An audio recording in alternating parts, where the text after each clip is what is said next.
Hello நமஸ்காரம். எனக்கு கொஞ்சம் கொஞ்சம் தமிழ் தெரியும், അതുകൊണ്ട് எல்லாரும் மன்னிச்சிடுவா. நான் இப்போது மலையாளத்தில் சொல்லலாம். ഇത് என்னோட ഫസ്റ്റ് മൂവി. ഇത് ആദ്യമായിട്ട് റിലീസാവുന്നതിൻ്റെ ആദ്യത്തെ മൂവിയാണ്.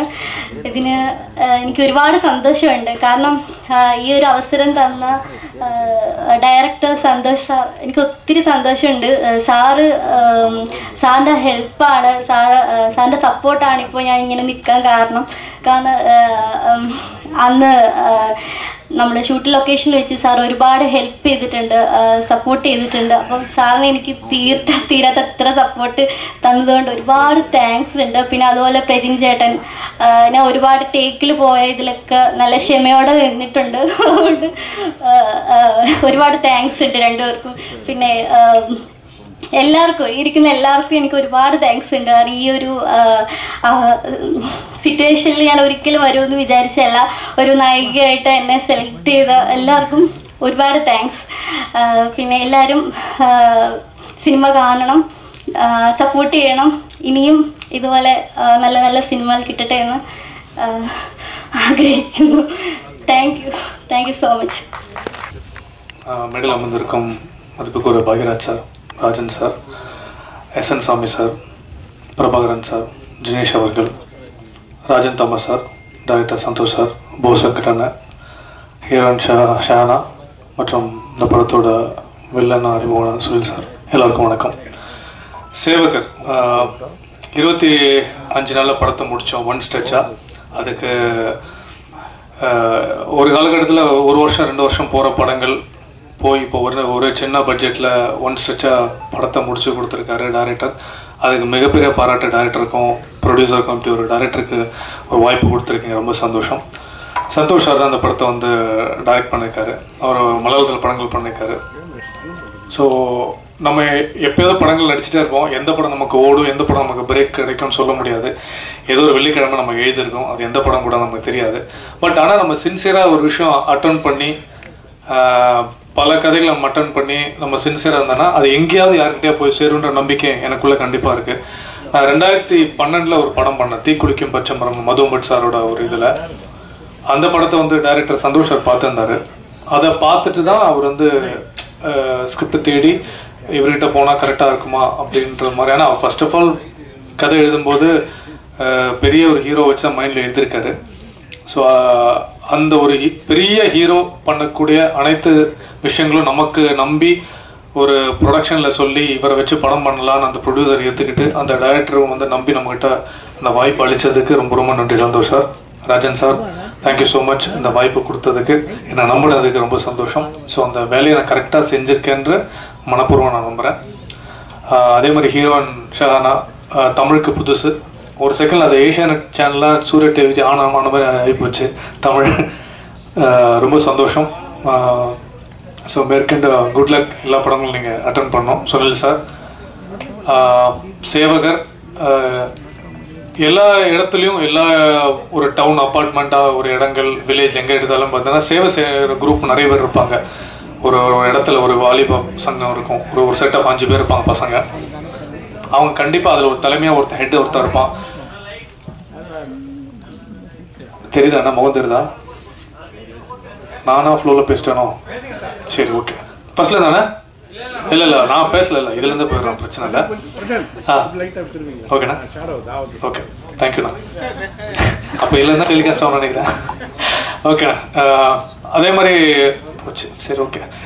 அந்த வில்லேஜில் எல்லா இடத்துல, ஒரு டவுனில் ஒரு இடத்துல ஒரு சங்கத்தில் ஒருத்தன் இருப்பான், அவன் தான் ஹெட்டாக இருப்பான். ஸோ அப்படி ஒரு கதாபாத்திரம் தான் விஜயை நான் நடிச்சிருக்கேன் நான் படத்தில். அந்த இடத்துல எந்த பிரச்சனை வந்தாலும், நல்லது நடந்தாலும் கெடுதல் நடந்தாலும் இவரை மீறி தான் எது நடக்கும்ன்ற ஒரு விஷயம். ஸோ அப்படி இன்றைக்கி பல இடத்துல சென்னையிலும் சரி தமிழ்நாட்டிலும் சரி ஒரு குரூப் நிறைய பேர் இருக்காங்க. ஸோ அவங்கள வந்து சில நல்ல விஷயங்கள் பண்ண முடியாமல் தடுக்குவாங்க தீமை சக்திகள். ஸோ இதை மீறி ஒரு பொலிட்டிக்கல் த்ரில்லர் தான் அந்த ஆக்ஷன் படம் தான் அந்த படம். இதில் வந்து போஸ் வெங்கடண்ண, நரேன் சார் எல்லாமே நடிச்சிருக்காங்க. ரொம்ப ரொம்ப சந்தோஷம். ஏன்னா ஒரு முக்கியமான கதாபாத்திரம் நடிக்கிறதுல அவங்க வந்து எல்லா வெற்றி படங்களும் போஸ் வெங்கடனும் நரேன் சார் இருந்திருக்காங்க அந்த படத்தில். ஸோ லாஸ்ட்டு ஒரு கேஸ்டிங் போயிட்டு இருக்கும்போது நான் ஒரு ஃபோன் அடிச்சிருந்தேன். என்னோட தம்பியை நினச்சி நான் கூப்பிட்ட விஷயத்துக்கு அந்த கேஸ்டிங்கில் வந்து கண்டிப்பாக பண்ணி கொடுத்ததுக்கு போஸ் வெங்கடண்ணனுக்கு ரொம்ப ரொம்ப நன்றி. நரேன் சாருக்கு ரொம்ப ரொம்ப நன்றி இந்த இடத்துல நான் பயன்படுத்திக்கிறேன். அது இல்லாமல் வந்து 2 விஷயத்தில் வந்து ஒரு ட்ரோல் கண்டென்ட்டை இழுத்து விட்டாங்க. நாளைக்கு அதுதான் விஷயமாக வரும்னு நினைக்கிறேன். சரி, அப்படிலாம் யாரும் எல்லாருக்கும் நிகராக யாரும் நிச்சயம் முடியாது. என்றைக்கும் ஒரே சூப்பர் ஸ்டார், ஒரே இளைய தளபதி, எல்லாம் ஒரே விஷயம்தான். நம்ம ஏதோ ஒரு இடத்துக்கு வரணும்னு சொல்லி நல்ல கதைக்கு நம்ம போராடுறோம். நிச்சயமாக அந்த இடம் நம்ம கிடைக்கும் போது நம்ம பிஸ்னஸ் ரீதியாக ஒரு ஹீரோவை மாறுவோம்.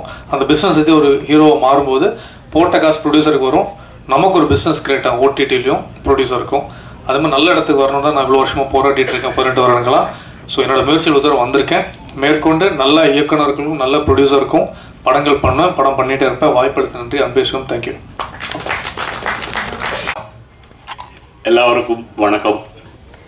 അത് ഷാന പറഞ്ഞ പോലെ ഞാനും മലയാളത്തിൽ തന്നെ പറയും. കൊഞ്ചം കൊഞ്ചം തമിഴ് തെരിയും, അത് പോതും എനിക്ക്. അതുകൊണ്ട് മലയാളത്തിൽ പറയുന്നത് എല്ലാവരും മന്നിച്ചിടുക.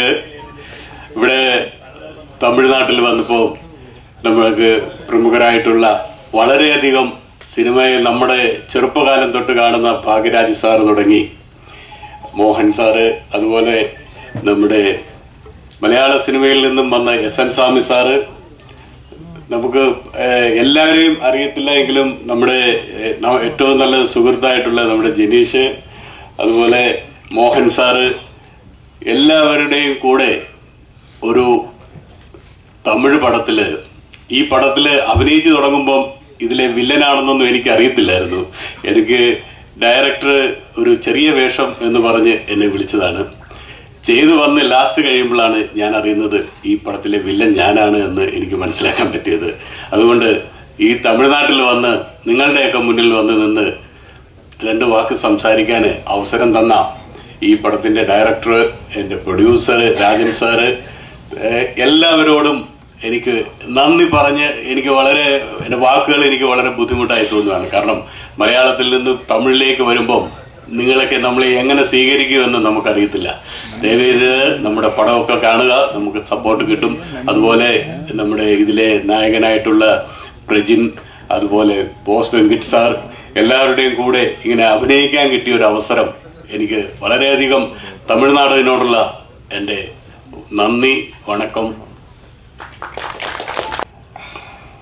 வந்திருக்க எல்லாருக்கும் நன்றி.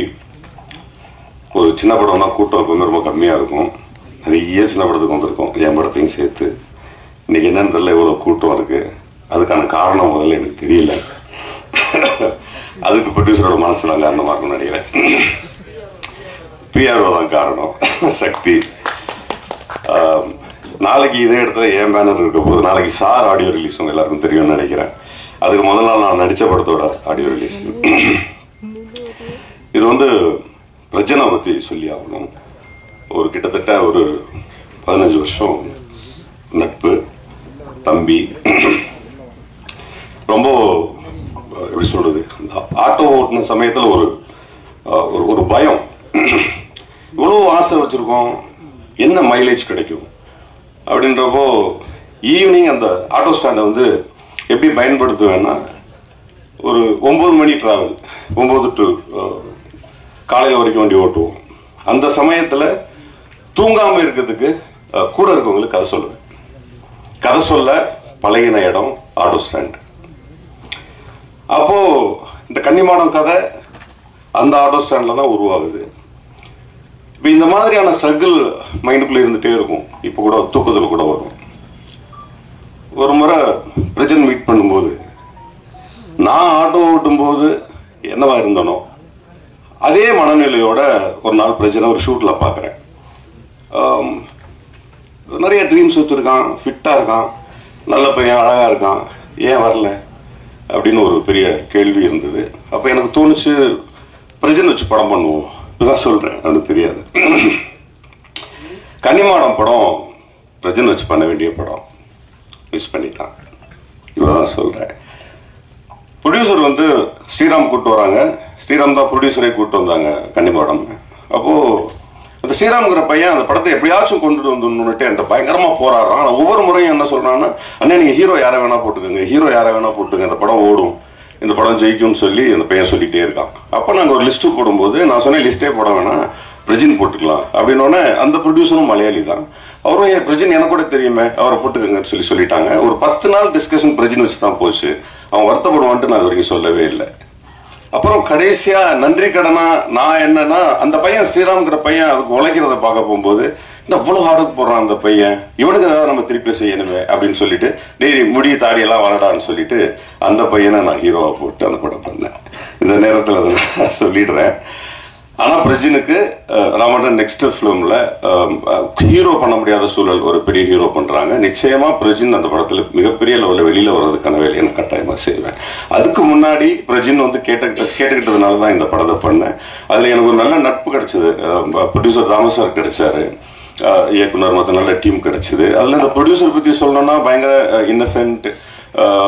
வழக்கமாக இப்போ நீங்கள் ட்ரெய்லர் பாடல்கள்லாம் பார்த்துருப்பீங்க, அதுக்கு ஒரு அளவீடு இருந்திருக்கும். அது எப்படி அளவீடு இருந்திருக்கும்னா, நீங்கள் லோகேஷ் கனகராஜ் சார் படம் பார்த்துட்டு வந்திருப்பீங்க, அந்த பக்கம் இன்னொரு பெரிய இயக்குனர் படம் கார்த்திக் சுப்ராஜ் ஒரு படத்து ட்ரெய்லர் சாங்ஸ் பார்த்துருப்பீங்க. கம்பேரிசன் இருக்காது. இந்த கம்பேரிட்டிவே இல்லாமல் ஒரு அப்ஸ் அண்ட் டவுன் தெரியும். அது நீங்களும் ஃபீல் பண்ணுவீங்க, நானும் ஃபீல் பண்ணுவேன். சினிமாக்காரர்களாக இருக்கக்கூடிய பர்டிகுலராக பத்திரிகைக்காரர்களுக்கு அது நன்றாகவே புரியும். பட் ஆனால் நான் இதை எப்படி உணர்றேங்கிறத சொல்லிடுறேன். ஒரு 5 கிளாஸ் மீன் கண்ணாடி கிளாஸ் வைக்கிறோம்னு வச்சுங்களேன். 50 ml, 100 ml, 150 ml, 200 ml, ½ litre அப்படின்னு வச்சுட்டு அதை தண்ணி ஊற்றிட்டு எந்த கிளாஸ் கிட்ட கேட்டாலும் நான் ஃபுல்லாக இருக்கேன்னு தான் சொல்லும், அது நிறைஞ்சதுக்கு அப்புறம். அப்போ யார் யார் எந்தெந்த இடத்துல எந்தெந்த கற்பனை எதை நோக்கி பயணிக்கிறார்களோ அதைத்தான் எழுதுறாங்க. அப்படி எழுதும் பொழுது அந்த கற்பனையை அவங்க முழுமையாக தான் பண்ணுறாங்க. ஒவ்வொரு முறையும் ஒவ்வொரு இயக்குனரும் சினிமா செய்யும் பொழுது அவர்கள் அறிவு, அவங்க உழைப்பு எல்லாம் ஒன்று தான். ஆனால் அவங்க இருக்க இடம், அவங்க வந்த வழி, அவங்க எழுத்து எல்லாமே அவங்க வாழ்வியலை சுற்றி இருப்பதனால் நிச்சயமாக நீங்கள் பார்த்த ட்ரெய்லரோ பாடல்களோ ரொம்ப முழுமையான பாடல்கள், முழுமையான வரிகள், நல்ல இசையமைப்பு, அப்படித்தான் நம்ம இது எல்லாத்தையுமே வந்து பார்க்கணும். பர்டிகுலராக பத்திரிகையாளர் நீங்கள் வந்துட்டு இங்கே இருக்க எல்லாத்தையும் விட அதிகமான புரிதலை கொண்டவர்கள் நீங்கள் தான்.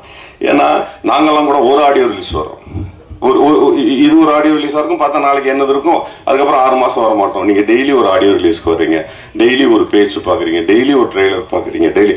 உங்கள் எல்லார்ட்டையும் என்னுடைய தாழ்மையான வேண்டுகோள் என்னென்னா, நீங்கள் ஒன்று தான் வந்து அப்ஸ் அண்ட் டவுனை ரொம்ப கரெக்டாக எழுதுறவங்களாகவும் பிரதிபலிக்கிற ஆட்களாகவும் இருக்கிறீங்க. அதனால் உங்ககிட்ட மன்றாடி கேட்பது, இங்கே நடக்கக்கூடிய அந்த சின்ன சின்ன தவறுகள் இருக்குல்லையா, அது பெரிய படங்களுக்கு கூட எழுதுங்க, சிறிய படங்களுக்கு தவறு எழுத வேண்டாம். நான் ப்ரெஸ் கிட்ட எல்லார்ட்டுமே கேட்டுக்கிறது அதுதான். அதே மாதிரி பெரிய படங்கள் நீங்கள் பாதிப்படைய செய்யுங்கன்னு நான் சொல்லலை. ஒருத்தர் தள்ளி விட்டு அவங்களால போய் ஸ்டாண்ட் பண்ணி நிற்க முடியும்னா கூட நீங்கள் இடிக்கிறதுல ஒரு நியாயம் இருக்குது. இவன் தள்ளி விட்டா காணாமல் போயிடுவான். சரி, அவனை தள்ளி விடும் பொழுது பாவம், அது ரொம்ப தப்பாகி போயிடும். தாமஸ் சார் வந்துட்டு ஒவ்வொரு நாளும் அந்த படம் எடுக்கும் பொழுது அந்த பணத்தை எங்கேருந்து எடுக்கிறாரு அப்படிங்கிறத நான் கண்கூட பார்த்தேன். அது எங்கெங்கேருந்தெல்லாம் வாங்குறாரு அப்படிங்கிறதெல்லாம் பார்த்தேன். ரொம்ப கஷ்டமாக இருந்தது. இப்போ இந்த மாதிரியான ப்ரொடியூசர்ஸ் வந்துட்டு போட்ட காசை எடுத்துட்டாங்கன்னா நிச்சயமாக அவர்கள் ரொம்ப நேசிச்சு தான் சினிமாவுக்கு வந்திருப்பாங்க. அவரை நீங்கள் தனியாக கூப்பிட்டு கேட்டிங்கன்னா சொல்லுவார், இந்த திரைப்படம் மிகப்பெரிய வெற்றி திரைப்படம், எனக்கு இதன் மூலமாக 2 மடங்கு லாபம் கிடைக்கும் ஒரு நம்பிக்கையோடு தான் அவர் இன்றைக்கு வரைக்கும் இங்கே உட்கார்ந்துருக்கிறாரு. அந்த லாபத்தை நம்ம கட்டாயமாக எடுத்துக் கொடுக்க வேண்டிய சூழலில் இருக்கிறோம். அதுக்கு என்னுடைய டிஸ்ட்ரிபியூட்டர், என்னுடைய சகோதரன் வினேஷ் அவர்களுக்கு, என்னுடைய ஜெனிஸ் அவர்களுடைய நன்றியை தெரிவிச்சுக்கிறேன். இந்த நேரத்தில் முதல்ல சொல்ல வேண்டியதை பின்னாடி சொல்கிறேன். இங்கே வந்திருக்கக்கூடிய சீஃப் கெஸ்ட், நான் கூட நேற்று நைட்டு ஷூட்டிங் வந்து எனக்கு 6 மணிக்கு முடிஞ்சு அதுக்கப்புறம் ஃப்ளைட் பிடிச்சி நான் இந்த படம் ஆடியோ ரிலீஸ்க்காக தான் வந்தேன். ஏன்னா நான் சின்ன படங்களை ஆதரிங்கன்னு சொல்கிறேன்னா, நான் இன்றைக்கி எங்கள் ஷூட்டிங்கில் உட்காந்துருந்தேன்னா அப்புறம் நான் என்ன மனுஷன், அதுக்காக வேகமாக ஃப்ளைட் பிடிச்சிட்டு நான் வீட்டுக்கு கூட போகாமல் இங்கே வந்தேன். தலையில் ஒரு சின்ன மேக்கப் இருக்குது, அது தெரியக்கூடாதுங்கிறதுக்கு தான் அந்த கேப் போட்டு கண்ணாடி போட்டு மறைச்சி வச்சுருக்கேன், அதையும் சொல்லிடுறேன். இங்கே வந்து உட்கார்ந்துருக்கிற நம்முடைய திரு கே பாக்யராஜ் சார் அவர்கள் இங்க இருக்கக்கூடிய எல்லா சின்ன படங்களுக்கும் அவர் தான் ஆதரவு தராரு. அண்ணன் ராஜன் அவர்கள் இங்க இருக்க எல்லா திரைப்படங்களுக்கும் அவர் தான் வந்து கூவி இந்த வேலைகளை செய்து கொண்டிருக்கிறார். திரும்ப என்னுடைய சகோதரர் மோகன்ஜி அவர்கள் தம்பிக்காக வந்திருக்கிறாங்க. ஆக்சுவலா இந்த மேடையை நிரப்புவதற்கு கொஞ்சம் பேர் வந்து மனசார வந்து உட்காரணும். நான் என்ன சொல்றேன், எல்லாருக்குமே உதவி செய்யற மனநிலை இருக்கும். கார்ல போயிட்டே இருப்போம், ஒருத்தர் பிச்சை கேட்டா கண்ணாடி இறக்கி போடுவோம். நம்ம கிட்ட ஒரு வந்து அமீர் சார் சொன்ன மாதிரி ஒருத்தர் பிச்சை கேட்டு சேஞ்ச் வாங்கி 10 ரூபாய் போட்டுட்டு அவங்க 500 ரூபா போட்டுக்கலாமே, பின்னாடி ஃபீல் பண்ணேன்னு சொன்ன மாதிரி எங்களை மாதிரி ஆட்களுக்கு வந்து ஒரே ஒரு பகீரசன் மிகப்பெரிய இமயம், அவர் வந்து உட்கார்ந்துருக்காரு இல்லையா. அதற்கு பிறகு வந்த இயக்குநர்கள் தற்போது ஹாட்டா இருக்கவங்க, ஒருத்தவங்க இப்ப மோகன்ஜி உட்கார்ந்துருக்க மாதிரி இன்னும் 2 பேர் உட்கார்ந்து இந்த அவை சிறக்கும். அது என்ன ஆயிடுச்சுன்னா, எனக்கு முதல் படத்துக்கு அது கிடைக்காம நான் பயங்கரமா போராடி எனக்கு அடிஷனலா அது கிடைச்சது காரணம் நான் ஆக்டரா இருந்ததுனால எனக்கு கிடைச்சது. இல்லைன்னா எனக்கும் அதே நிலைமை தான். இப்போ 2வது படம் நாளைக்கு வந்து திரு வெற்றிமாறன் அவர்கள் வந்து மிடில் உட்கார போறாங்க. ஏன் இதை சொல்றேன் அப்படின்னா, வெற்றி சார்கிட்ட போய் நான் கேட்டேன், என்ன அவருக்கு யாருன்னே தெரியாது. நான் சொன்னப்போ நான் கன்னிமாடம்னு ஒரு படம் என்ன கேள்விப்பட்டேன் சார், அந்த படம் நசுக்கப்பட்டதுக்கான காரணம் உங்களை மாதிரி யாராவது ஒருத்தவங்க சப்போர்ட் பண்ணியிருந்தா பெட்டரா இருந்திருக்குமே அப்படின்னா. அப்படியா, நான் சப்போர்ட் பண்றேன், உங்க அடுத்த படத்தை காட்டுங்க அப்படின்னாரு. நான் நம்பல. அடுத்த படத்தை போய் காமிச்சேன். அந்த படத்தில் இருக்கக்கூடிய சில குறைகளை சொன்னாரு. அந்த குறைகளை பூரா நிவர்த்தி பண்ணி எடுத்துட்டு போனேன். வெற்றிமாறன் அப்படின்னாரு. வெற்றிமாறன் வழங்கும் சார்னு போட்டோன்னே படத்தோட மைலேஜ் எங்கேயோ போயிடுச்சு, வியாபாரம் எங்கேயோ போயிடுச்சு. இன்னைக்கு லோகேஷ் சாரை வந்து ரிலீஸ் பண்ண சொன்னேன், எங்கேயோ இருக்காரு. லோகேஷ் சார் சொன்னாரு, நீங்க திரும்ப திரும்ப சின்ன திரைப்படங்களுக்காக பேசிட்டே இருக்கீங்க, உங்க திரைப்படத்திற்கு நான் ஆதரவு தருகிறேன்ட்டு அவர் தான் நாளைக்கு ட்ரெய்லர் ரிலீஸ் பண்றாரு.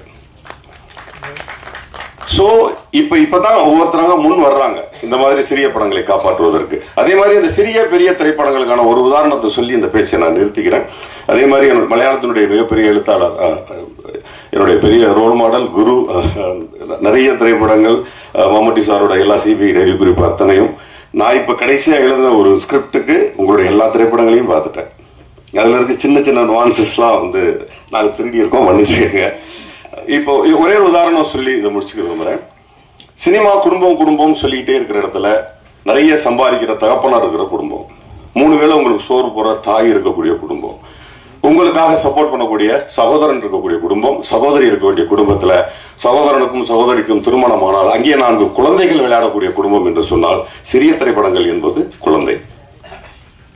நீங்கெல்லாம் அப்பா அம்மாவா இருந்து இந்த குழந்தையை தூக்கி கொஞ்ச வேண்டிய சூழல் உங்களுக்கு இருக்கு, கடமை உங்களுக்கு இருக்கு அப்படின்னு சொல்லி விடைபெறுகிறேன். நன்றி, வணக்கம்.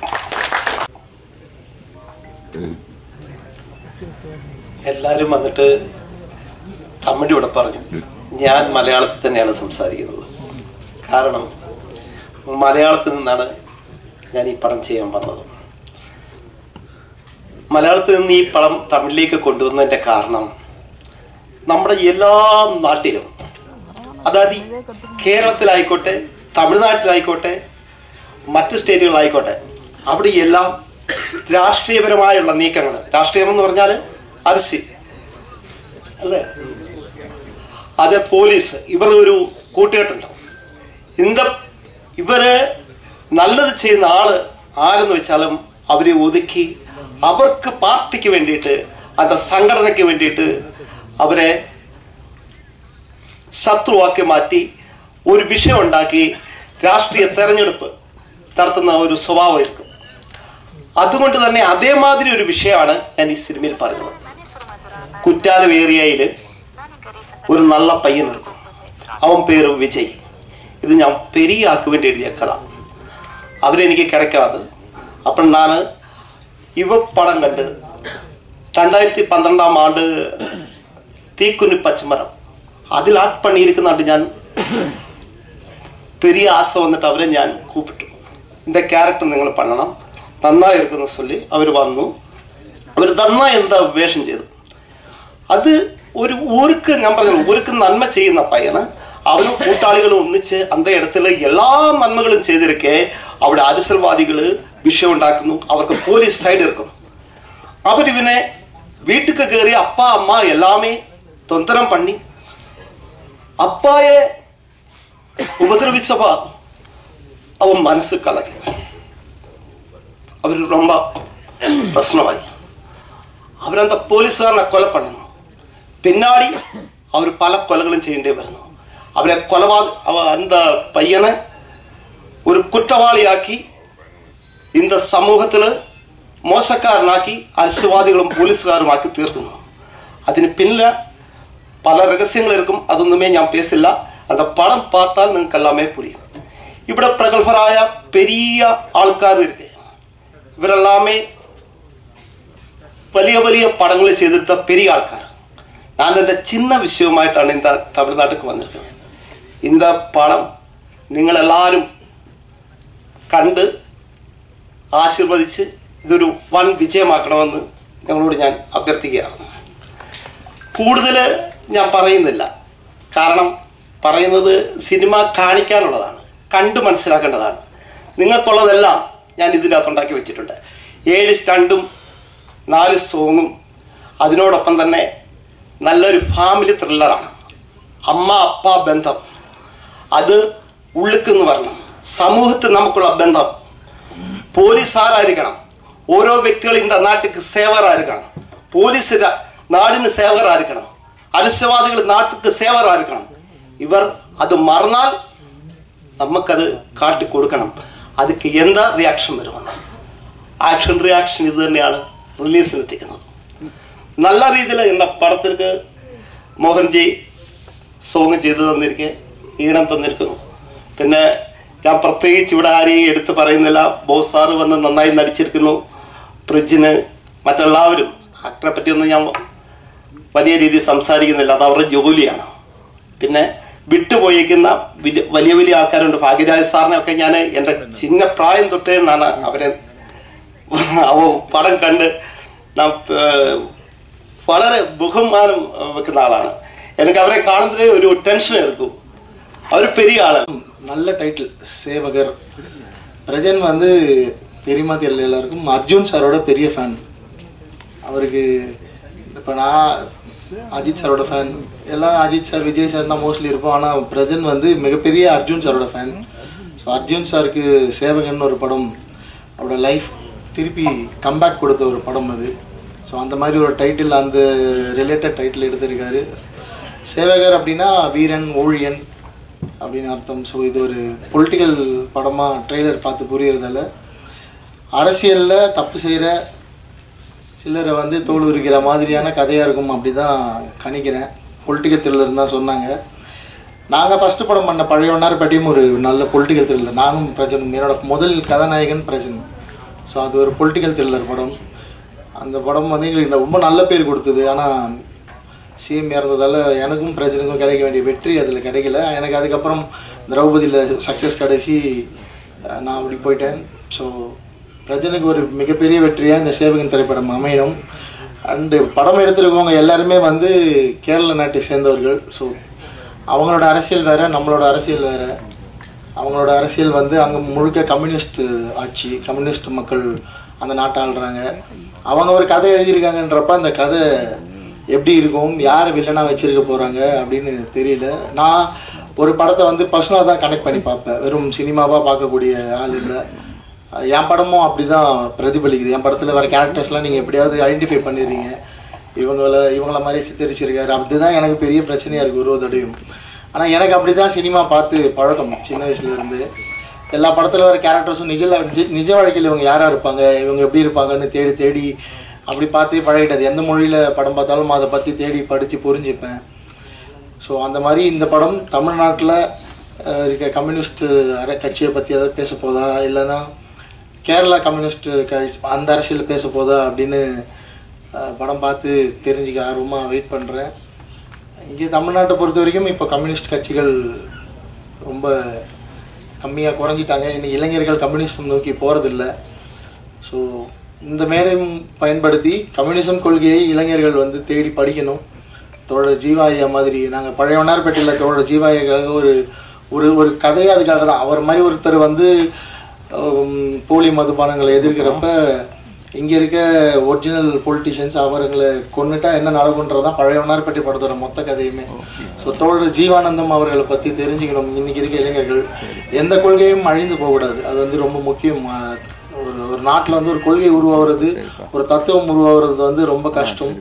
அது அழியும் விளிம்பில் கொண்டு போகிறது மிகப்பெரிய தவறு. ஸோ இளைஞர்கள் கம்யூனிசமில் ஆர்வமாக இருக்கவங்க ஜீவானந்தம் ஐயா மாதிரி இருக்க தலைவர்களை தேடி படிக்கணும்.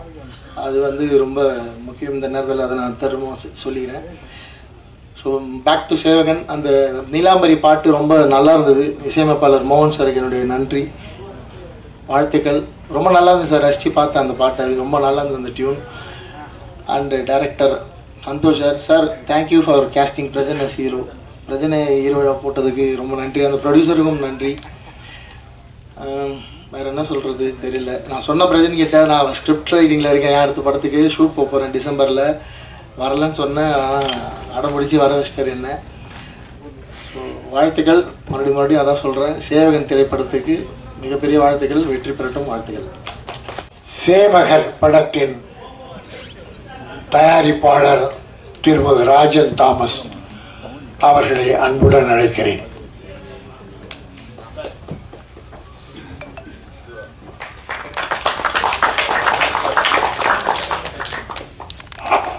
இயக்குனர் கோபிநாத் அவர்களை அன்புடன் அழைக்கிறேன்.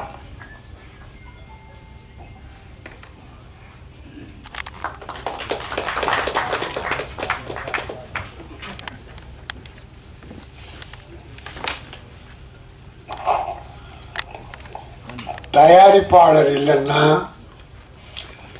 டைரக்டர் இல்லை, நடிகர் இல்லை, டெக்னீஷியன் இல்லை. தம்பி பிரபாகர் சொன்னது போல இண்டஸ்ட்ரியே இல்லை. அதை மலையாளத்திலிருந்து வந்தாலும் அமெரிக்காலாம் போனால் கூட தமிழ் படம் எடுக்க வேண்டும் என்று துணிச்சலோடு வந்தீங்களே, அதுக்காக என்னுடைய உள்ளம் நிறைந்த பாராட்டு. நம்ம தமிழ்ல இருந்து பயந்து ஓடுறாங்க. இப்போ வருஷத்துல 200 படம் வந்தா 180 ப்ரொடியூசர் காணாம போயிடுறாங்க. அவ்வளவுதான், அவன் க்ளோஸ். ஃபீல்டில் லெவலில் என் தம்பி போஸ் மிக அற்புதமாக பேசினார். A to Z அத்தனை கருத்துக்களை நிறைவா சொன்னார். இந்த இண்டஸ்ட்ரி அப்படிதான் இருக்கு. இதற்கு காரணம் குறிப்பா நான் சொல்ல விரும்பல, பொதுவா பல இயக்குனர்கள் காரணம், பல நடிகர்கள் காரணம். 25 நாள்ல படத்தை முடிச்சு கொடுத்துருக்காரு டைரக்டர். 25 நாள்ல எங்க ஃபீல்டில் ஒருத்தர் நிரூபிச்சு காட்டி கொடி கட்டி பறந்தார். ராமநாராயணன் ஒரு டைரக்டர். அவர் ஹீரோக்களை நம்புறதை விட மிருகங்கள் அதிகமாக நம்புவார். ஒவ்வொரு படத்திலும் ஒரு கதை அல்ல அம்மன் ஏதோ வச்சு 25 to 28 days ஒரு படம் நடந்துக்கிட்டே இருக்கும், இன்னொரு படம் டிஸ்கஷன் இருக்கும். அப்படி 100க்கு மேலே படங்கள் எடுத்து மிகப்பெரிய வெற்றி பெற்றவர் ராமநாராயணன். முடியுமானா முடியும், வாழ்ந்து காட்டியிருக்காங்க. துரை, பசி எடுத்த துரை, எத்தனையோ டைரக்டர்கள் இருக்காங்க.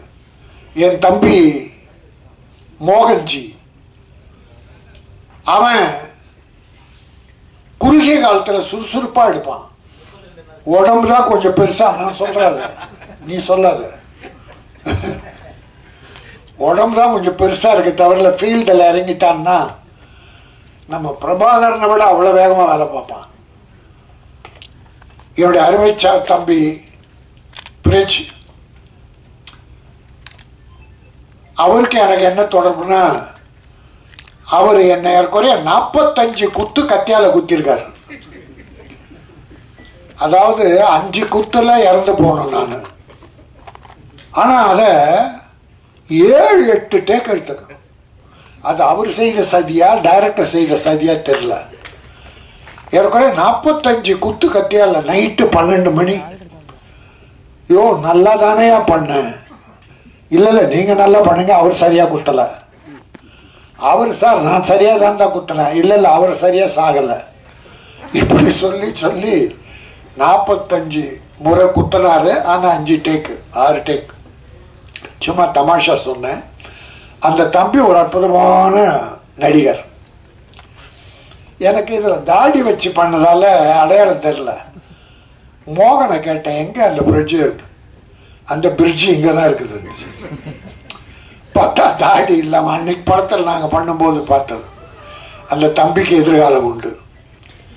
எப்போ ப்ரொடியூசர் வாழணும்னு நினைக்கிறீங்களோ அப்போ நீங்கள் வாழ்வீங்க. இன்னைக்கு சின்ன படங்களுக்கு ஓரளவுக்கு மரியாதை கிடைக்குது. மக்கள் பெரிய ஹீரோவை தான் பார்க்குறேன்னு இல்லை, பெரிய ஹீரோக்கள் படம்லாம் படுத்துருச்சு. பல இந்த 6 மாதத்தில் பார்த்துருக்கோம் பல படங்கள். ஆனால் சின்ன படங்கள் வாழ்ந்திருக்கு. குட் நைட், டாடா, போர் தொழில், இப்போ வாழைன்னு ஒரு படம், அப்புறம் அப்படி சில படங்கள் சின்ன சின்னதாக நம்முடைய தமிழ் பண்பாடு, கலாச்சாரம், கிராமியம் இதை அடிப்படையாக வச்சு எடுக்கிற படங்கள்லாம் வெற்றி பெறுது, நம்ம மக்கள் வந்து பார்க்குறாங்க. அதனால் இந்த சேவகர் படம் நிச்சயமாக வெற்றி பெறும். அந்த ப்ரொடியூசர் மனசுக்கும் டைரக்டர் மனசுக்கும் நடித்த டெக்னீஷியன் அத்தனை பேருடைய மனசுக்கும் இது ஒரு பெரிய வாழ்வை தரும். சேவகர் சேவை செய்பவன், இல்லாதவர்களுக்கு கொடுப்பவன், முடியாதவர்களை கைதூக்கி விடுபவன், பிரதிபலன் பார்க்காமல் உழைக்கிறானே அவன்தான் சேவைக்கு அதிபர் சேவகர். ஆனால் இந்த காலத்தில் என்ன நடக்குது நாட்டிலன்னா, கையூட்டு பெறுகிற அதிகாரிகள் 60-70%, நேர்மையான அதிகாரிகள் ஒரு 30% கூட இல்லை, இல்லாமல் இல்லை, இருக்காங்க. பல அக்கிரமங்கள் நடக்கிறதுக்கு பல அதிகாரிகள் காரணம், அரசியல்வாதிகள் காரணம். இன்றைக்கு எடுத்ததுக்கெல்லாம் முதலமைச்சரை சொல்றோம். கள்ளக்குறிச்சி முதலமைச்சர் என்ன பண்ணார்? இத்தனை போச்சு, போனது தப்பு, குடிச்சது தப்பு, கள்ளச்சாராயம் வித்தது தப்பு, யாரும் ஒத்துக்கல. அந்த இலாக்கா அதிகாரிகள் ஒழுங்கா பார்த்திருந்தா அது நடந்திருக்காது. அது எதுக்காக சாட்டுறோம்னா, இலாக்கா முதல்வர்கிட்ட இருக்கு, அதனால முதல்வரை சொல்றாங்க. எல்லாத்தையும் முதல்வர் நேரடி, அவர் அடிக்கடி அதிகாரிகள் மீட்டிங்கை போட்டு போதைப் பொருளை கட்டுப்படுத்துங்க, கள்ளச்சாராயம் விற்கக்கூடாது என்று எத்தனை மீட்டிங் போடுறார். அதாவது இது எப்படி இருக்குன்னா, தாம்பரத்துக்கு போகிறதுக்காக ஒருத்தன் மவுண்ட் ரோடில் பஸ்ஸில் நின்னான். பஸ்ஸுக்கு ஒரு பஸ்ஸு ஃபுல்லாக இருந்து நிற்காமல் போயிடுச்சு. 2வது பஸ்ஸு பார்க்குறான், நிற்காமல் போகுது. 3வது பஸ்ஸு நிற்காமல் போகுது. அவனுக்கு வெறுப்பாயிடுச்சு. என்ன ஒரு பஸ்ஸு கூட நிற்க மாட்டேங்குது. இந்த முதலமைச்சர் என்ன பண்ணுறார்? பஸ்ஸுக்கு நிற்க மவுண்ட் ரோடில் நிற்கலன்னா முதலமைச்சர் என்ன பண்ணுறார்? சரி, அடுத்த ஒரு பஸ்ஸு காலியாக வந்தது, அதில் சீட்டு கிடச்சி உட்காந்துட்டான். அவன் போகிறான். போகும்போது இந்த பஸ்ஸு கொஞ்சம் காலியாக இருந்தால் அடுத்த ஸ்டாப்பிங் நிற்குது, ஏற்றிக்குது. பிறகு அடுத்த பஸ் ஸ்டாப்பிங் நிற்குது, ஏற்றிக்குது. இவன் கத்துறாங்க. என்ன முதலமைச்சர் பண்ணுறார்? இந்த பஸ் எல்லா இடத்துலையும் நின்று போகுது, நான் சீக்கிரம் போகணுமே தாம்பரத்துக்கு. அப்படி உனக்கு ஒரு தேவைன்னா, உனக்கு கிடைக்கலன்னா குறை சொல்லுவ, கிடைச்சா. ஆக அப்படி சமுதாயத்தில் அதிகாரிகளை தட்டி கேட்கிற உரிமை எல்லாருக்கும் இருக்கணும். எவனா இருக்கட்டும், எந்த அதிகாரி அரசியல்வாதியா இருக்கட்டும், தட்டி கேட்கிற உரிமை உங்ககிட்ட இருக்கணும். ஒவ்வொரு மனிதனுக்கும், தனி மனிதனுக்கும் அந்த ஒழுக்கம் நெறி இருக்கணும். ஆகவேதான் இது அற்புதமா சில சமுதாய சீர்கேடுகளை சுட்டி காட்டி போஸ் டைலாக் நிறைய பேசுறார்.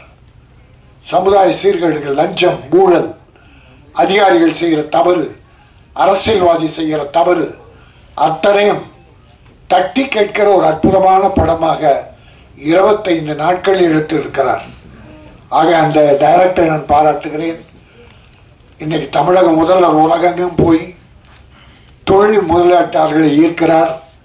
எங்க கேரளாவிலிருந்து வந்து தமிழ் படம் எடுக்கிறீங்க, ரொம்ப மகிழ்ச்சி.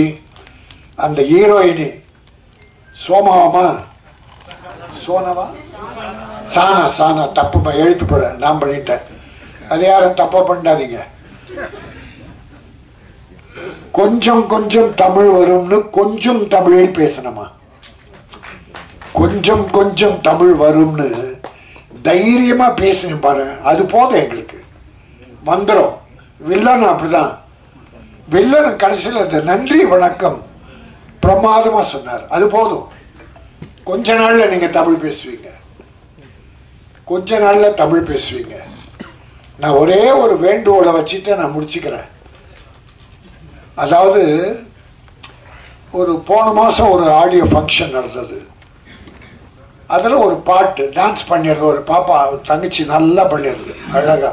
அது கொஞ்சம் வில்லி மாதிரி கிளாமர் சாங். அது என்ன, பஞ்சாபி பலகாரம் நான் ஆகலை சேதாரம், இதுக்கு நான் ஆதாரம் அப்படின்னு இந்த வம்பு பிடிச்ச ஸ்நேகம் எழுதியிருந்த கவிதை இது. தம்பி சேதாக நல்லா எழுதிருந்தான், தப்பா இல்லை, அது கூட ரொம்ப விரசமாலாம் இல்லை, கிளாமர் இருந்தது. கிளாமர் இருக்கணும். அது நான் பார்த்து அந்த பாட்டு பார்த்து பிடிச்சது, நல்லா இருந்தது. அந்த பாப்பா இங்கே வாமான்னு இங்கே வந்து நின்னது. கொஞ்சம் அப்படி பார்த்துட்டு, அம்மா இல்லைம்மா நீ சேதாரம் ஆகலை, நல்ல பிள்ளை, போ உட்காருமா.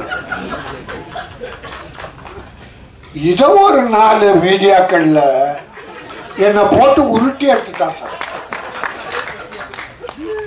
என் வயசு என்ன, என் பேட்டி சும்மா ட்ரையா இருந்தது, காமெடிக்காக அதை பண்ணேன். அந்த பாப்பா நல்லா சிரிச்சு குழுங்க சிரிச்சு, மேடையில் இருந்தவங்க பப்ளிக் எல்லாம் அதை காமெடியாக எடுத்துக்கிட்டாங்க. அந்த மீடியா 2-3 மீடியா மட்டும் என்ன தெரியல வினயம். நான் பொதுவாக பெண்களை அவங்க விருப்பம் இல்லாமல் அடுத்தவன் விரல் கூட மேலே படக்கூடாது, விரல் கூட விருப்பம் இல்லாமல் படக்கூடாது, வெட்டணும், விரலை வெட்டணும். ஒரு தடவை குஷ்பு தங்கச்சி அங்கேயே பப்ளிக்ல ஒரு அறை விட்டுது ஒருத்தனை. நான் மேடையில் பேசினேன், தங்கச்சிக்கா அரைஞ்சது, அங்கே செருப்பால் எடுத்து அடிச்சிருக்கணும், அவனை முதுகில் தட்டிட்டான். ஆனால் கில்லாடி பொண்ணு அங்கேயே அடிச்சது.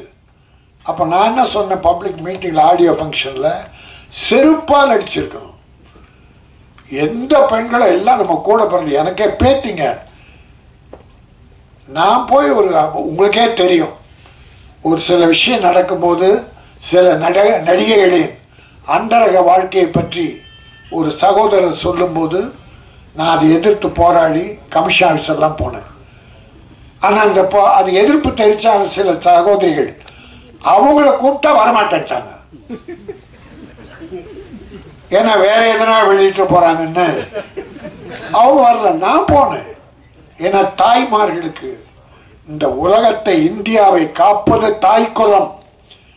இன்னைக்கு குடிகார குடும்பத்தை காப்பது தாய்க்குலம். குழந்தைகளை காத்து படிக்க வைப்பது தாய்க்குலம். ஒரு தாய் இல்லைன்னா இன்னைக்கு தமிழ்நாட்டில் வீடுகளே இல்லை. ஒரு 60%, 40% ஆண்கள் நல்லா தான் இருக்காங்க. ஆகவே நாம் நேர்மையாக இருப்போம், தவறு செய்கிறவர்களை கண்டிப்போம். தண்டிக்க வேண்டியது அரசாங்கம். எல்லாவற்றிலும் மன தைரியம், மன உறுதி வேண்டும். இந்த படம் வெற்றி பெற வேண்டும். இந்த நாட்டில் உண்மையான சேவகர்கள், ஏழைக்கு உதவுகிற சேவகர்கள், அது அரசியல்வாதியோ அதிகாரிகளோ யாராக இருந்தாலும் அவர்கள் நல்லவர்களாக, வெற்றி பெற்றவர்களாக சமூக சேவை செய்ய வேண்டும். அதை வலியுறுத்துகிற சேவகர் படம் மிகப்பெரிய வெற்றி பெற வேண்டும் என நிறைவேற வேண்டி, வாழ்க பட தயாரிப்பாளர் தாமஸ், வாழ்க கோபிநாத் இயக்குனர். நன்றி, வணக்கம்.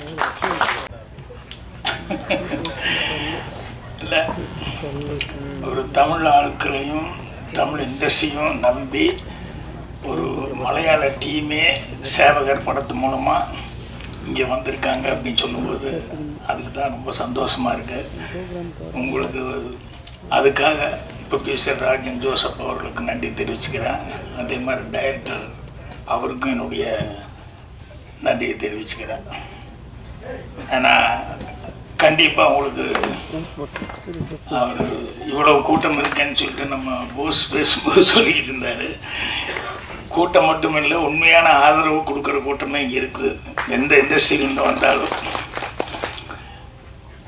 மரியாதைக்குரிய பத்திரிகை நண்பர்கள், ஊடக நண்பர்கள் எல்லாத்துக்கும் என்னுடைய பணிவான வணக்கம் தெரிவிச்சுக்கிறேன். மற்றும் வந்திருக்க எல்லாத்துக்குமே என்னுடைய பணிவான வணக்கம். படத்தோட டைட்டில் சேவகன். உண்மையிலேயே ரியல் லைஃப்லேயும் சேவகனாக இருந்துட்டு, இன்னும் குறிப்பாக தமிழ் இண்டஸ்ட்ரிக்கு சேவகனாக இருக்கிற ராஜன் சாருக்கு என்னுடைய தெரிவிச்சுக்கிறேன். அதே நேரத்தில் ராஜன் சார் விஷயத்தில் கொஞ்சம் பெண்கள் கல்யாணம் ஆகாதவங்க கொஞ்சம் கேர்ஃபுல்லாக இருங்க. ஏன்னா கல்யாணம் ஆகாத பெண்கள்னா அவர் சேவாரம் இருக்கா இல்லையா அப்படின்னு அவர் சொல்லிட்டு இருக்கும்போது ஒரு வார்த்தை சொன்னார். என்னென்னா, தயாரிப்பாளர் இல்லை அப்படின்னா நடிகர் இல்லை, டைரக்டர் இல்லை, விநியோகஸ்தர் இல்லை, யாருமே இல்லை அப்படின்னு சொல்லிட்டு அது உண்மைதான். ஆனால் கதை இல்லைன்னா தயாரிப்பாளர் இல்லை.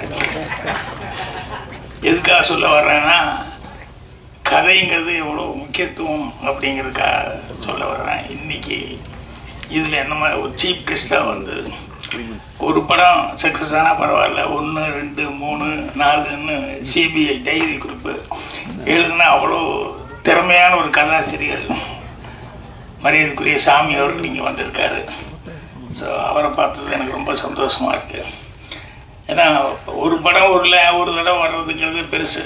ஆனால் அடுத்தடுத்து படங்கள் வந்து 1, 2, 3ன்னு எடுக்கிறது அப்படின்னா உண்மையிலேயே அது கதையில் வந்து ஒரு ஸ்டஃபில் இருந்தாலும் இல்லையா, இல்லைன்னா ஆடியன்ஸ் ஏற்றுக்க மாட்டாங்க இன்றைக்கி இருக்கிறது அந்த சூழ்நிலை. ஸோ சாமி அவர்கள் பிரபாகர் ரொம்ப சொல்லிக்கிட்டு இருந்தார்.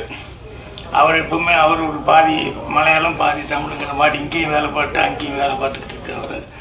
அவர் அப்பப்போ அதை பற்றி எல்லாம் மேட்டரெல்லாம் சொல்லிகிட்டு இருப்பார். அப்புறம் படத்தினுடைய தயாரிப்பாளர் ராஜன் ஜோசப் அவர் அவருடைய இது சொல்லிகிட்டு இருந்தார் பயோகிராஃபி மாதிரி. நான் முதல்ல எப்போ வந்தேன், அதுக்கப்புறம் என்ன நல்லா முயற்சி பண்ணி பார்த்தேன், அப்புறம் சரியாக வரல அப்படின்னு சொல்லிட்டு அப்புறம் தான் அமெரிக்காவுக்கு நான் போயிட்டேன்.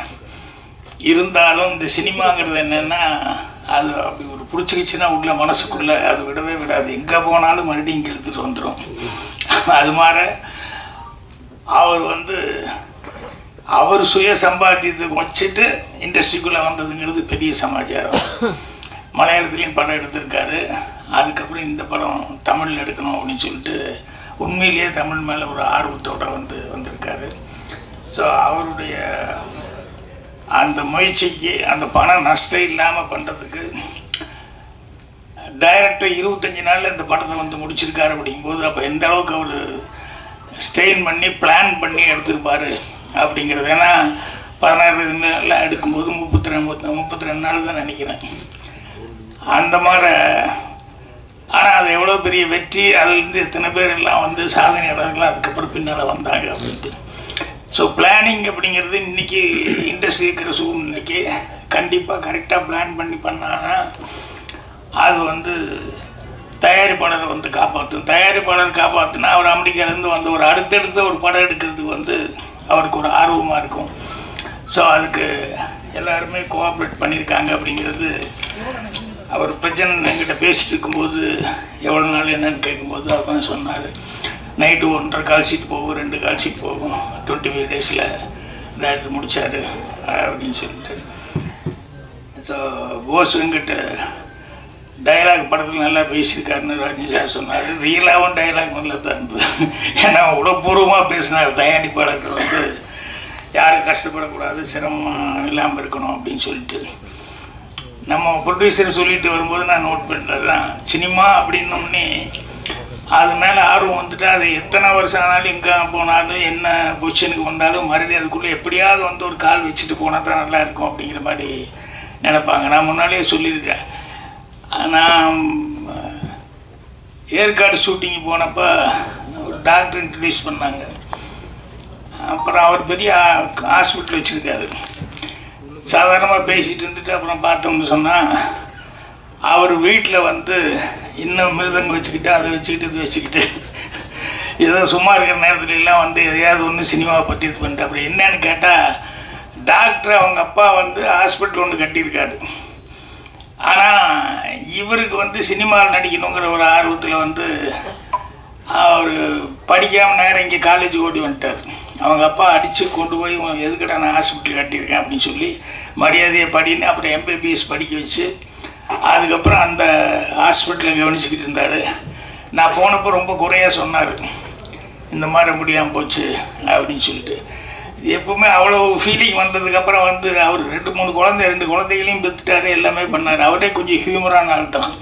சாதாரணமாக எங்கிட்ட எத்தனை குழந்தைங்க என்னாரு, நான் 2 அப்படின்னு சொல்லி உங்களுக்கு கேஷுவலாக உங்களுக்கு எத்தனை குழந்தைங்க அப்படின்னேன். எனக்கு 2 அப்படின்னு சொல்லிட்டு அதுக்கு அஃபீஷியலி அப்படின்னாரு. அந்தளவுக்கு ஹியூமர் சென்ஸ் உள்ள ஒரு டாக்டர். ஸோ அவருக்கு நடிக்கணும்னு நினச்சி நடிக்க முடியாமல் போயிடுச்சு. அப்படிங்கும்போது மனசு கஷ்டமாக இருந்தது. இல்லை அது அந்த ஃபீலிங்லேயே ஒருத்தர் கடைசி வரைக்கும் இருக்கக்கூடாது அப்படிங்கிறதுக்காக ராசிக்குட்டி படத்தில் அவர் ஐஸ்வர்யா அப்பாவை போட்டு நடிங்க அப்படின்னு சொல்லிட்டு உங்களை ஸ்க்ரீனில் பார்த்துட்டா இத்தனை நாள் கஷ்டப்பட்டது தான் சரியாக போகும் அப்படின்னு சொல்லிட்டு ராசிக்குட்டியில் அப்பாவை நடிக்க வச்சேன். அவருக்கு அப்பாவாக நடிச்சதை விட ஐஸ்வர்யாவுக்கு அப்பாங்கிறது அவர் இன்னும் ரொம்ப பயங்கரமான சந்தோஷமாக ஃபீல் பண்ணுறது. அந்த மாதிரி சில பேர்த்துக்கு நடிக்கணும் அப்படின்னு சொல்லி ஒரு ஆர்வம் வந்துருச்சு அப்படின்னா ஏதாவது ஒரு விதத்தில் அவங்கள நடிக்க வச்சோம்னா அவங்களுக்கு அப்படி ஒரு சந்தோஷமாக இருக்கும். எனக்கு தெரிஞ்சு லால்குடி நாங்கள் ஊமைன்னு சொல்லுவோம், அவர் பேர் முனுசாமி. ஆனால் எனக்கு பயங்கரமான ஃபேனு. எப்போவுமே என்னுடைய பிறந்தநாளுக்கு எல்லாத்துக்கும் வந்துடுவாப்புல. அப்புறம் அவன் வந்து அவங்ககிட்ட இந்த ஏதாவது ஒரு டிஃபெக்ட் இருக்கவங்ககிட்ட வேறு ஏதாவது ஒன்று பிரமாமாக ஒரு டேலண்ட் இருக்கும். அவர் வந்து லிப் ரீடிங் யார் பார்த்தாலும் என்கிட்ட பேசிகிட்டு இருக்கும்போது எல்லாத்தையும் பார்த்துட்டு இருந்தால் அது லிப் ரீடிங் வச்சுக்கிட்டு அவங்க என்ன பேசுனாங்க எது பேசுனாங்க கரெக்டாக என்கிட்ட சொல்லுவாப்புல, கம்யூனிகேட் பண்ணுவாப்புல. அவருக்கு நடிக்கணும்னு ஒரு ஆசை. ஊமை வர நடி வா அப்படின்னு சொல்லிட்டு அவங்ககிட்ட என்ன ஸ்பெஷாலிட்டின்னா தமிழ் பேசுகிறது எல்லாமே புரியும். யார் என்ன பேசுகிறாங்க என்னங்க தமிழ் நல்லா புரியும். கொஞ்சம் படிக்கவும் செய்வாப்புல. இப்போ அவரை டிடிஆரை போட்டு பவுனுதால் வந்து அதில் ஒரு டைலாக் ஒன்று எழுதி கொடுத்தேன். நான் டிக்கெட்டெல்லாம் வந்துடுவேன், அவர் அப்படியே மேலேருந்து கீழே வரைக்கும் பார்த்துட்டு எந்த ஊர்லேருந்து வர்றேன் அப்படின்னு சொல்லி கேட்கணும். டிக்கெட்டெல்லாம் வந்திருக்கே அறிவில்லை எந்த ஊர்லேருந்து வர்றேன் அப்படின்னு இது வந்து எழுதி கொடுத்துட்டேன். எழுதி கொடுத்தோடனே உடனே அதை வாங்கி பார்த்துட்டு நான் டேக்கில் சொன்னேன் எடோருக்கு இதா அப்படின்னு சொல்லிட்டு டக்குன்னு அந்த லிப்பு மட்டும் அந்த டைமிங் கொடுப்பாப்புல. இதை அந்த படத்துலலாம் நடிக்க வச்சதுக்கப்புறம் தேட்டரில் வந்து படம் பார்க்குறவங்க அந்த ஊருக்காரங்க இருப்பாங்க இல்லையா, அந்த ஆள் பேச மாட்டார் ஊமை அப்படின்னு தானே எல்லாம் நினச்சிருப்பாங்க. அவர் திடீர்னு தமிழில் பேசுகிறாருன்னு டப்பிங்கில் எல்லாம் எப்படி அந்த ஆள் பேசுகிறேன் இப்படி அந்த ஆள் பேசுகிறான்னு எல்லாரும் அவர்கிட்ட கை கொடுத்து எப்படி எப்படின்னாங்க. அது அவருக்கு எவ்வளோ சந்தோஷமாக இருக்குது அப்படிங்கிறது. அதுக்கப்புறமா அந்த மாதிரி நிறைய பேர் இருக்காங்க கேட்ஃபிஷ். ஸோ அவங்களுக்கெல்லாம் அந்த ஆர்வம் அப்படிங்கிறது வந்து கடைசி வரைக்கும் இருந்துகிட்டு இருக்கோம். ஸோ இதில் இவர் வந்து படம் எடுக்கிறது மட்டும் இல்லாமல் நடிக்கவும் செஞ்சுட்டாரு. அந்த படம் அவசியம் நான் பார்க்கணும். மலையாளத்தில் செஞ்சது இல்லையா. ஸோ இந்த படத்தில் எல்லாம் ஒர்க் பண்ணவங்க எல்லாருக்குமே வந்து கண்டிப்பாக பிரஜன், ஆறுகளம், நரேன், போஸ் வெங்கிட்டு, சகானா எல்லாத்துக்கும் அட்வான்ஸாக என்னுடைய வாழ்த்துக்கள் தெரிவிச்சுக்கிறேன். ஏன்னா அவர் நல்ல ப்ரொடியூசர் கிடச்சிருக்காரு, அதே நேரத்தில் நல்ல டைரக்டரும் கரெக்டாக பிளான் பண்ணியிருக்காரு. அதனால் படம் கண்டிப்பாக நல்லா இருக்கும் அப்படின்னு சொல்லிட்டு எனக்கே ஒரு நம்பிக்கை வந்திருக்கு பார்க்கணுன்னு சொல்லி. அப்புறம் மியூசிக் டைரக்டர் நான் சிங்குன்னு ரொம்ப செல்லமாக சொல்லுவேன். எப்பவுமே எங்கிட்ட அறிமுகமானதுலேருந்து மோகன் அப்படின்னு சொல்லி கூப்பிட்றதுங்கிறது ரொம்ப ரேரு. நான் சிங்குன்னு தான் சொல்லுவேன். ஸோ அவர் வந்து எப்போ பாரு கோடம்பாக்கத்தில் வந்து ஏவிஎம் ஸ்டுடியோவிலேயே சுற்றிக்கிட்டு இருப்பார். எனக்கு தெரிஞ்சு ரொம்ப காலமாக நான் சந்தித்த நாள்லேருந்து சுற்றிக்கிட்டு இருக்காரு. என்றைக்கா ஒரு நாளைக்கு அந்த இடத்த பிடிச்சிடுவேன் அப்படின்னு சொல்லிட்டு நீ கரெக்டாக பேர் வந்து டைட்டில் வந்து ஃபஸ்ட்டு படம் பல படம் முயற்சி பண்ணார். அந்த படம் தான் வந்து அவருக்கு கரெக்டான ஒரு சொல்லக்கூடிய பேர் சொல்கிற அளவுக்கு ஒரு படமாக வந்திருக்கு. அவர் எல்லோரும் சொன்ன மாதிரி அந்த நீலாம்பரி பாட்டுன்னு இருந்தது, அந்த பள்ளிக்கூட மணியோசை கேட்டேன்னு சொல்லி காலை நேரம்னு சொல்லிட்டு அந்த மெலடி நல்லா இருந்தது. எனக்கு பரவாயில்லையே நம்ம சிங்கு நல்லா பாட்டு போட்டிருக்காரு அப்படின்னு சொல்லிட்டு நினச்சிக்கிட்டேன். ஏன்னா அவர் நல்லா அதாவது மனோரமாகிட்ட எல்லாம் அவ்வளோ வருஷம் இருந்தது அப்படிங்கிறதெல்லாம் வந்து அது எவ்வளோ கரெக்டாக நடத்தி இருந்திருந்தாலும் அவங்க கடைசி வரைக்கும் இவரை வந்து கூட வச்சுட்ருப்பாங்க அப்படின்ட்டு. அதே மாதிரி நம்பிக்கை தளராமல் வந்து கடுமையான முயற்சியிலே இருந்துட்டு இருப்பார். அப்பப்போ நாங்கள் பேசிக்கிட்டோம்னா இந்த சக்கரை செட்டியாரை பற்றி அடிக்கடி பேசிக்கலாம்.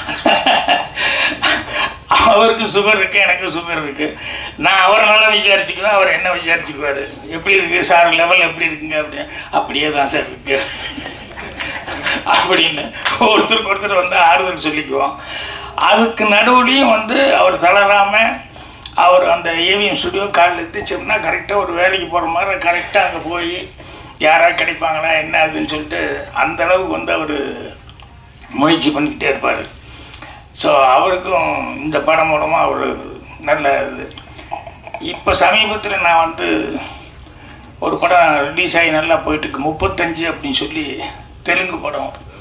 அதில் நானும் ஆக்ட் பண்ணியிருந்தேன், பிரின்ஸிபலாக ஆக்ட் பண்ணியிருந்தேன். அது குழந்தைகளை பற்றி ஒரு சப்ஜெக்டு. தமிழ்லேயே அடுத்த மாதம் ரிலீஸ் பண்ண போகிறாங்க. தெலுங்குல ரிலீஸ் ஆகி பெரிய ஹிட் ஆகிடுச்சு. அந்த படத்துக்கு பெரிய ஹீரோஸ் யாருமே கிடையாது. அதில் ஒரு சின்ன பையனை வச்சு அதுதான் குழந்தை சைக்காலஜி சம்மந்தப்பட்ட ஒரு சப்ஜெக்டு. அந்த டைரக்டரு சாதாரண மீடியமான ஆர்டிஸ்டுகள்லாம் வச்சுருந்தார். ஒரு காமெடியன் ஃபெமிலியரான ஒரு ஆள் இருந்தார். அவர் அது கூட ரொம்ப ஃபெமிலியர் இல்லை. அவரும் அப்போ தான் அப்கமிங்கில் வந்துட்டு இருந்தார். அதுக்கப்புறம் பார்த்தா இப்போ நான் இருந்தேன், இன்னொரு 2-3 அவங்க எல்லாருமே சிம்பிளான ஆளுங்க. ஒரு பையனை நம்பி தான், அந்த பையனை பற்றி தான் சப்ஜெக்டு. இப்போ அமீர்கான் கூட தாரே ஜமீன் பர் ஏதோ ஒரு படம் எடுத்திருந்தார், அந்த ஜாதி படம். ஸோ அந்த கதை வந்து சொல்லி பிரின்சிபலாக நீங்கள் நடிக்கணும்னு சொல்லி கேட்டப்போ நான் கதையை சொன்னப்போ ரொம்ப நல்லா இருக்குது, கண்டிப்பாக அது சக்ஸஸ் ஆகும் அப்படின்னு சொல்லி சொன்னேன்.